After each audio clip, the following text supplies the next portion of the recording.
bahwa kalian itu memang harus semangat belajar, semangat mencari ilmu. Kalian semua yang ngaji keluar dari notaben atau latar belakang yang berbeda. Ya, ada yang yatim, ada yang kurang mampu, ada yang bapaknya mampu tapi kurang mendukung, ada memang seaya-aya, seada-ada. Maka ada yang otaknya kurang mampu menurut kalian, ada juga yang memang otaknya pas-pasan, ada juga yang memang otaknya alhamdulillah. Itu tidak harus menyurutkan atau memojokkan semangat kalian untuk mencari ilmu. Terus cari ilmu, cari ilmu. Lihat para ulama seperti Imam Zakaria Al-Ansor, di masa awal dia mencari ilmu, beliau adalah orang yang sangat sederhana. Sampai mereka atau Imam Zakaria Ansor makan sisa bekas semangka yang sudah terbuang di tempat sampah, dan makan sisa-sisa yang merahnya itu makan. Kalau kita kan keren santri, masak lagi malas, nasi padang, nasi padang keren. Yes, semangat mencari ilmu ya. Nih, kalau alasan kalian berhenti belajar karena sulit memahami pelajaran, awas. Ada alasan manusia atau santri, kenapa kalian nggak belajar ngaji lagi? Kenapa kalian nggak pesantren lagi? Saya sulit memahami pelajaran. Kenapa sulitnya? Karena saya sudah serius. Ya, saya selalu bangun pagi, saya nggak pernah begadang. Tapi sekalinya saya ngaji, tapi saya kurang paham. Dan yang saya teliti, para santri sekarang itu bukan tidak paham atau sulit memahami pelajaran, bukan. Karena memang kalian kurang connect, begadang. Maka ketika ngaji kalian ngantuk. Sebenarnya kalau ngaji didengerin nggak ada yang sulit, cuman kalian nggak connect. Ada yang melotot tapi tunduh maksain. Tapi ketika semua belajar dengan waktu yang terschedule atau dengan waktu yang terprogramir, maka itu akan didapatkan dengan mudah. Ya, alasan-alasan. Kalau memang alasan berhenti belajar kalian sulit memahami pelajaran, maka ingatlah kisah, ya, siapa? Syekh Rais Ibnu Sina. Beliau membaca kitab Ma Ba'da Tabi'ah karya Imam Aristoteles sebanyak 40 kali hingga hafal lafadznya, tapi tak satu permasalahan pun beliau pahami. Bahkan beliau tak paham apa tujuan penulis menulis buku itu, hampir-hampir putus asa. Baca tapi tak paham. Seperti orang ayeuna awal-awal kita baca nalar ya pancen paham. Terus sampai 40 kali orang geus can ngulang jurumiyah 40 kali. Kita udah belum ngulang yakul sampai 40 kali. Kesungguhan babe, jadi apa yang dikeluhkan oleh kita? Bro, salah ngapal baru 1 kali, gua nggak bisa ngapal lagi. Wah, alasan. Ya, lalu ketika beliau berjalan ke satu toko bekas, nih, ini satu motivasi buat kalian. 40 kali baca kitab, kemudian nggak paham-paham.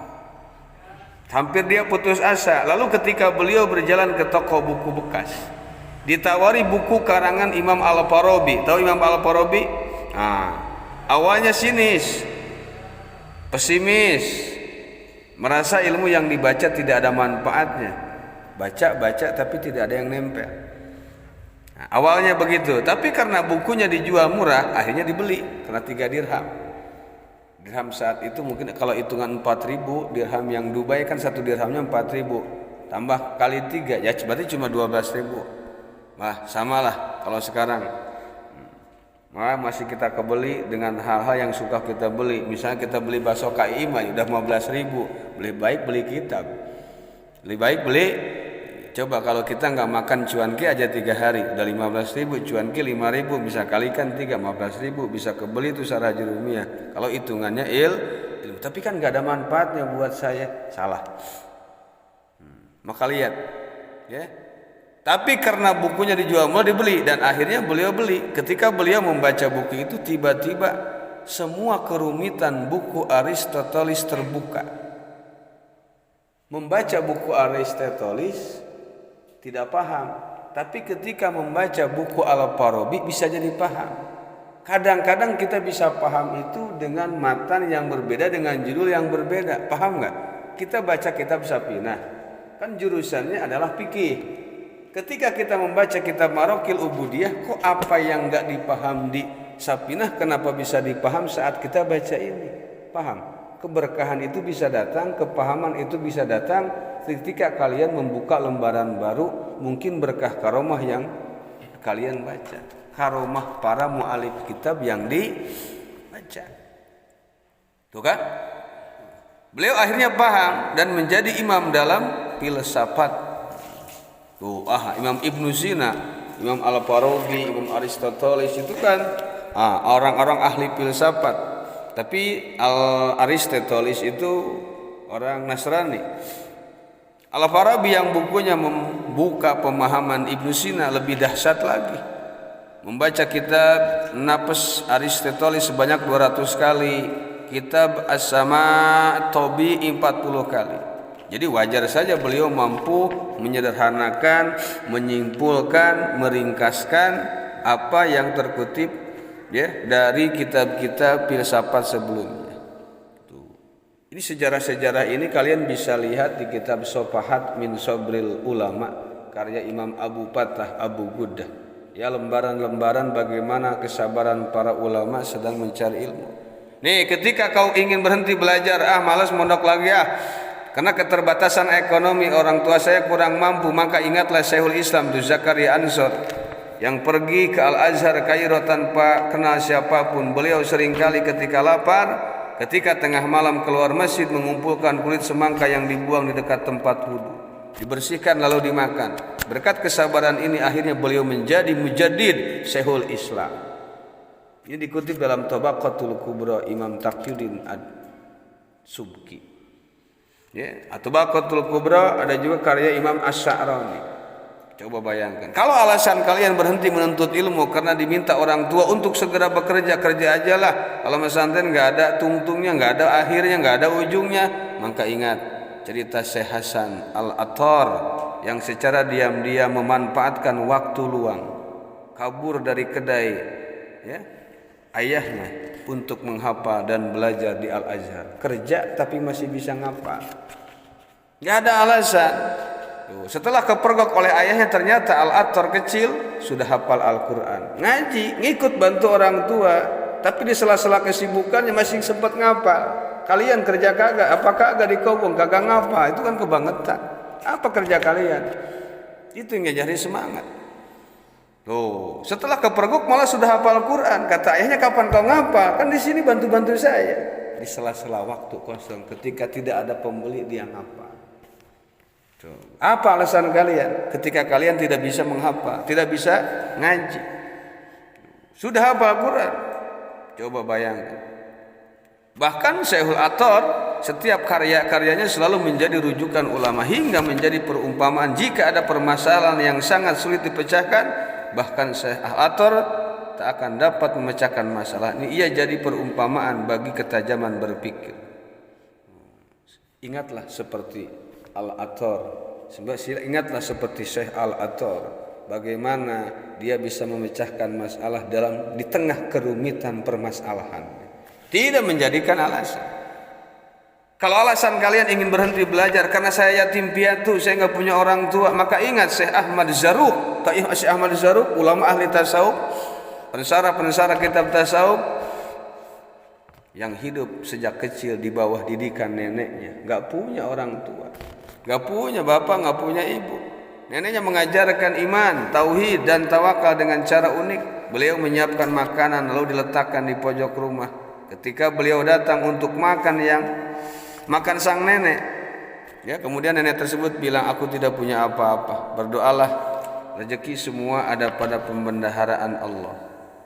Maka Syekh Zarruq kecil pun berdoa. Selesai berdoa, neneknya berkata, lihatlah di pojok tiang rumah, siapa tahu ada makanan. Rezeki itu tersembunyi, kita berusaha mencari. Ketika ketemu makanan, Zarruq kecil sangat senang dan bertambah keyakinan pada Allah. Sebelum makan nenek bilang, ayo bersyukur kepada Allah, kita masih bisa makan sehari 2 kali. Paling jago, paling pun kita nggak makan, makannya sekali sore. Itu pun bukan karena kalian tidak masak, karena kelalaian kalian saja. Karena bangunnya telat siang. Betul kan? Bukan karena kalian nggak punya duit, tapi karena memang kelalaian kalian nggak makan. Kalau yang membuat kalian berhenti belajar, karena memang belum dikaruniai pasangan atau memang tidak mempunyai jodoh, salah. Ingat Imam Nawawi, ingat Imam Tobari, ingat Imam Al-Kifti, Imam Syekh Ibnu Taimiyah, ingat Imam Syirazi. Mereka ulama-ulama yang memang tidak menikah. Ada dalam kitab Ulamaul Uzzab alladzina asaru ilma ala zawaj, karya Syekh Abu Fatah Abu Gudah juga. Alasan kalian apa ketika nggak mau ngaji, ketika nggak semangat mengaji? Kalau alasan kalian berhenti belajar karena ingin punya kesibukan, mengurus anak, saya udah kawin gitu, nggak mau masih belajar, maka ingat Syekh Taqiyuddin As-Subki.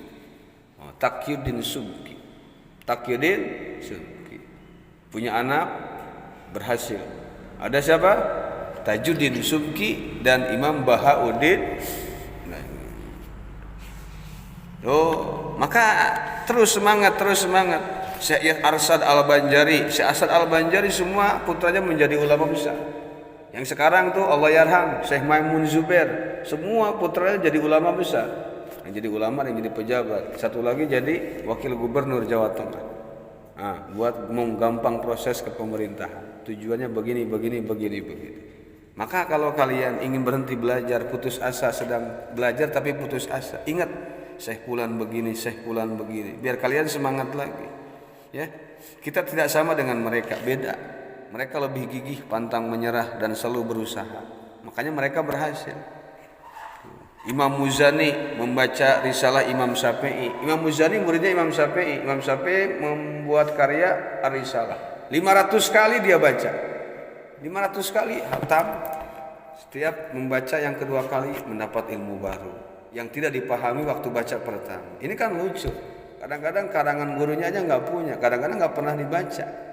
Orang lain yang pernah baca duluan. Ini kan lucu.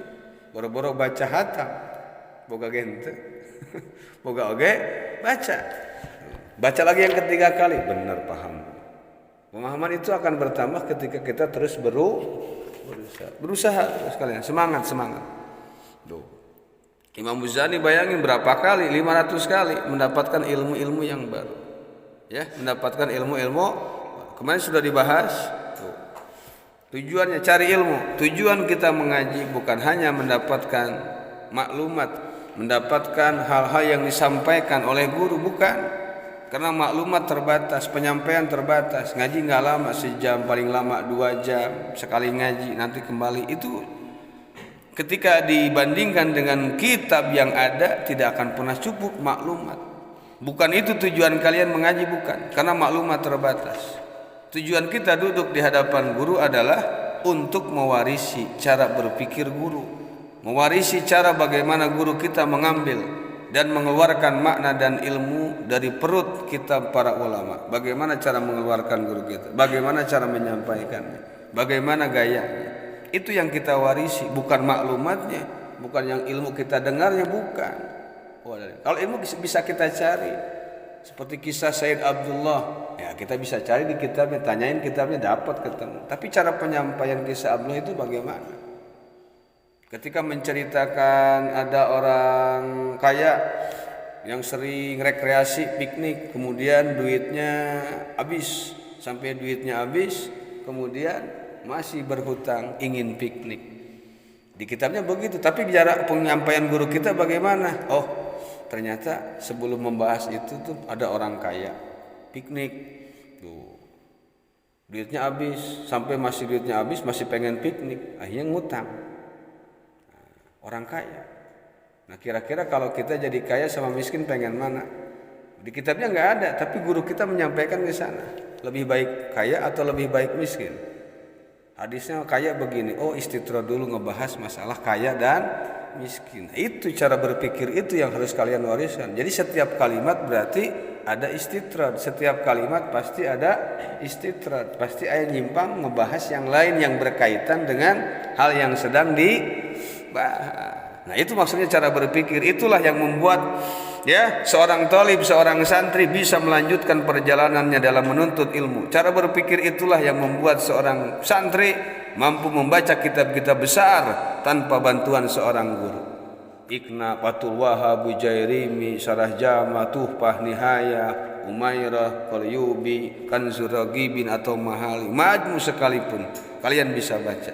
Karena cara berpikirnya, oh cara memahaminya begini, kalau ketemu lafaz ini begini. Jadi ketika membaca kitab besar, wah udah ada rumus dari guru. Jadi ketika kalian bisa membaca kitab yang lain, ini mah nggak diajarkan sama guru gua, ya bisa gua sendiri, salah kalian, sombong. Justru itu rumus semua dikasih oleh guru. Cara berpikir itulah yang membuat kita, membuat nas-nas para ulama menjadi hidup, menjadi berkembang, tidak jumud, tidak kaku. Cara berpikir itulah.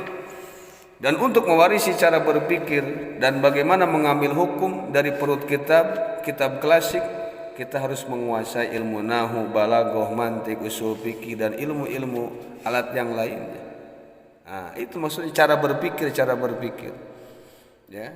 Bahkan Imam Al-Akhfashi, salah satu yang bisa mensarah karyangan Imam Sibawayh. Dia membaca kitab Imam Sibawayh.